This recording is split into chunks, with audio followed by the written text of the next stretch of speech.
I'm currently playing a game called the Guns of Gettysburg. It's designed by Bowen Simmons, now Rachel Simmons, and published by Mercury Games. Simmons designed two other games that I don't have, Napoleonic, Napoleon's Triumph, and Napoleon at Marengo, and I believe those are excellent games. I can only speak of Guns of Gettysburg, and I have to say it's a fantastic war game. As you can see, the units are wooden blocks. You'll see some Confederates here in red, and the Union are in blue, so it kind of fits within a lot of the historical maps of battles that you see in terms of colours and what the units actually look like.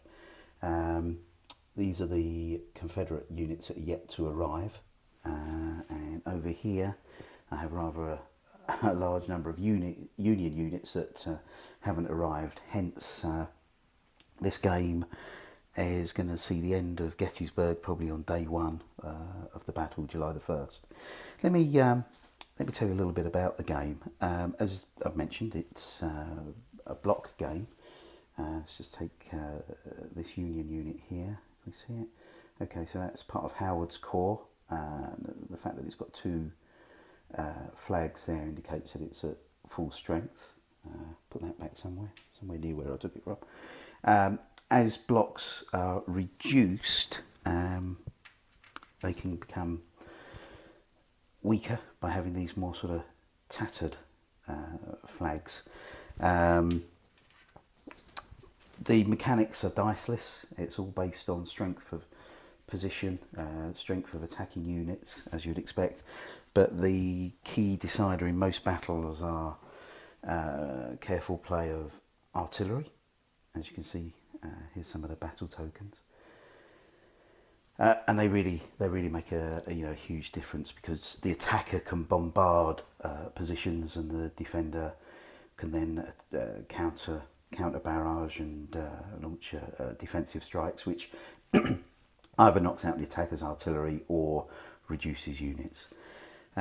So let's have a look at the map. I think it's a lovely map. My game seemed to come with three maps. This mounted version, which I like to play on, a paper version, I have no idea why that's there, and another one which is a Gettysburg Trust, which shows kind of Gettysburg today and where different kind of protection areas are to keep the battlefield. You'll see the board is divided up into areas, referred to always as polygons, because they're all different shapes and sizes. Each polygon, as you can see, is bounded and has these circles which are known as endpoints. The game works on the basis that a block that's a bit of a mess.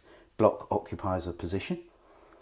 So let's see, Pender's division is occupying this position here and is ready to attack what's left of Sickles' corps here. So what else does it mean? Some symbols, right? So train effects is handled largely completely by symbols. This line here indicates that it's blocked for line of sight and line of fire under certain conditions. These cannon symbols here represent ridge lines. Okay, and you'll see this is Cemetery Ridge kind of around here. And these cannon symbols increase the amount of defensive artillery that a block has. Okay, it can never double more than it plays as its tokens, but it can increase their artillery. And these dotted lines indicate additional line of sight from a position. I won't go into the details of how all this works. It is a rather complicated game to get to grips with. Although once as we say in England, once the penny drops and you figure out what really is going on, it's more straightforward to play than you might think at first glance. The little discs here, clear discs with a blue star. There's three, but the rebels have taken that one. They represent objectives, and they start much further up in the battlefield. So there'd be one here. Where's the other one go? Oh, it's around here somewhere. Where's my thing? There. And that one was in situ. Now the Union player gets the opportunity to move those objectives based on rate of reinforcement. So long as, essentially, so long as the Confederates have had more reinforcements than the Union, and the Union has no more than 3 tokens. I think once it reaches 4, that's it. It can move. It can move an objective a space. A bit more to it than that, because you can have game turns. So, for example, you see the game turn track here, broken down into hourly segments.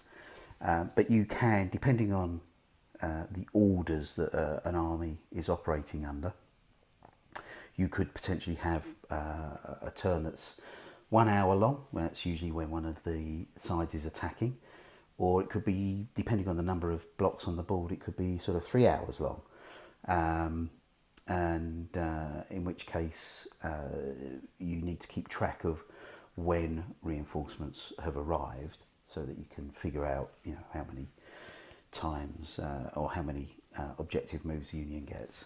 I'll get a bit bogged down on that, so let's move on. What else is important about the game? So I've mentioned artillery. These are generally part of your battle tray here, and you have a battle pool. Both sides have them. Where am I? Yeah, a battle pool that you blind draw from. When a player is under attack orders, they don't actually get to draw a battle token. If they're under hold orders, they get 1 for each hour of play. I can't remember what they get for withdraw orders. The other thing I quite like is you notice the time track, and you'll notice that these tokens are kind of got a clock side upwards. When during each turn, players will flick those, and they'll either come up to say that it's a rumour, and that's a rumour of a reinforcement, or guess what? You've got a reinforcement arriving at that hour, and in this case it's a Confederate, and it's coming along the Chambersburg pike, which is here. So this area here is your entry area here for Chambersburg. You'll see the road running in here. Excuse me. For the Confederates, there's a few restrictions. The very first time a Confederate enters the board, they can't use road movement. Okay, so a unit has to use off-road movement to begin with, and then afterwards that seems to open up the road. Movement along for a reinforcement entering by road is pretty much unlimited. It's more of an advantage for the Union, to be honest, because the Confederates for some reason cannot enter via road movements the sort of centre of the town of Gettysburg, presumably just too cramped to squeeze a division through it. For the Union, you can see with the if the Union were in better shape in my game, they could actually storm up the Emmitsburg Road. Certainly can generally on Taneytown Road, or even Baltimore Pike. They can come in and have unlimited sort of movement to take their positions. So movement in general is based on what they call steps. You can refer to them as movement points, the same kind of thing really. During march orders, so marching orders, a block would have 2 step points, so it could move, say, 1, 2, because it's moved 2 positions. Terrain affects that, so there'd be a +1 penalty if you're entering an area or a position with a block symbol. You see that? Obstruction symbol rather. And the key is that you are moving from position to position. You're not just kind of entering an area, okay? And you are fighting and defending in positions. Attack moves, a little bit more complicated. You have this concept in the game called Fields of Fire, and that's the chair squeaking, sorry, not me. You have this concept of fields of fire. So, for example, Anderson is exerting a field of fire on what's left of Howard. If you're on a ridge, that can extend out. This isn't a great example to show, actually. Let's take this one, for example. For argument's sake, he's got a field of fire into this area, and so Sickles is bounding this area and in field of fire. He also, because on a ridge, ignore any obstructions for now, you've got an extended field of fire either side of you. Okay, that's important because in order to launch an attack, you have to either have the enemy in your field of fire or you need to be in the enemy's field of fire. Okay, what else is there to say? So reinforcements come along on when selected, when through luck really on the timing, and they're given entry points. The unit you actually get, you can see, they're all in piles. So, for example, the next one to arrive on the Chambersburg after Rhodes has come through would be Hood at some stage, and that's probably one of it's the most powerful. Hood and McClaw's are the two most powerful Confederate divisions. What else to say? Beginning to ramble a bit now. So you are never quite sure who is arriving. Okay, you can take a peek at your top unit in a pile in the queue, so that you can look at the next one that's due to come on. But because of this rather nifty kind of blind system, you're never quite sure when they're going to arrive. And the thing I like about that is it kind of puts you in a similar position to Lee and Meade in terms of not quite knowing who's going to turn up and when, and so the battle can take a very different shape to that which it took historically. In this particular game, rather a lot of Confederates turned up rather quickly, and the Union have kind of been bereft of reinforcements, so they've been this game's pretty much over, I would say.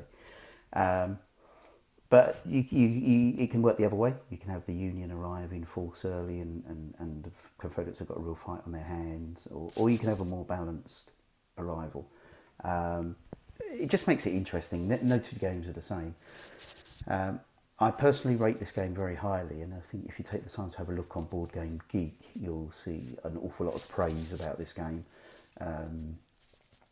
I'm probably going to, after this game, put it away just for a week or two, so I want to get something else onto the table. But it is a game I will definitely come back to again and again. If you like, innovative games, and if you're interested in the American Civil War, particularly around Gettysburg, then I would definitely put this on your wish list.